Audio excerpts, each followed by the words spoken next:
واقعہ حضرت علی کا فیصلہ ایک یہودی کے خلاف۔ حضرت علی کا دور خلافت تھا۔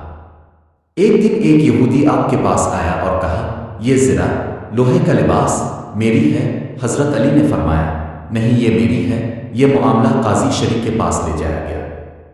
قاضی شریح حضرت علی کے زمانے کے مشہور اور عادل قاضی تھے۔ جب قاضی شریح نے دونوں کا موقف سنا تو انہوں نے حضرت علی سے گواہ مانگے۔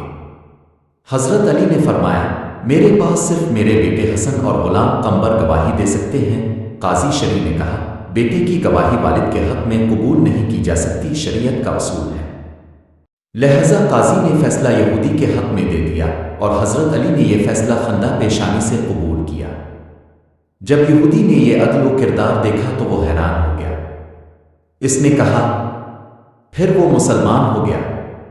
سبق: حضرت علی نے خلیفہ ہوتے ہوئے بھی قانون کے آگے سر جھکا دیا۔ اسلامی عدل کی عظمت کا اندازہ ہوتا ہے۔